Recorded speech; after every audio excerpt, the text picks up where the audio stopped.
Qemali, që mendoj fanoli, Shqipëria që vuajti fishta dhe tjerë rilindat shqiptar, është Shqipëria që ideoi ky burri këtu, Skënderbeu. Në fjalimin e tij të parë si kryeministër, Edi Rama paralajmëroi se shqiptarët nuk ishin parë gjë akoma. Kulla më e re në sheshin Skënderbej duke se përmbush këtë parashikim duke shfaqur një surprizë të veçantë, një ndërtesë masive që ngjan me kokën e Edi Ramës.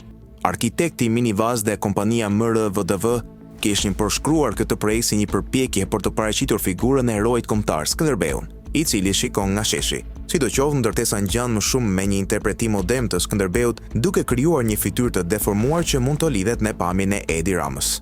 Në prezantimin fillestar, ideja e Ramës për t'i dhënë një dimension historik ndërtesës përfshinte përpjekjen për të kombinuar figurën e Skënderbeut me të tijën.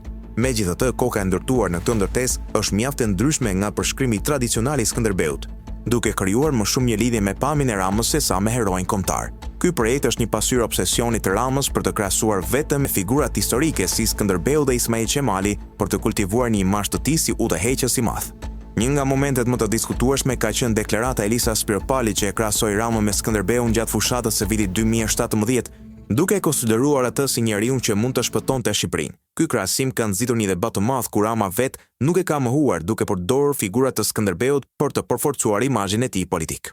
Ky projekt arkitektonik është më shumë se një ndërtesë, është një simbol i pushtetit Ramës dhe ëndrrës së tij për të lavdëruar si një lider historik. Disa e shohin këtë si një manifestim të narcismit të tij, një tendencë që ka një histori të gjallë siç tregon dhe historia e Tiranëve, që kanë përdorur arkitekturën për të krijuar monumente të përjetshme të vetvetes.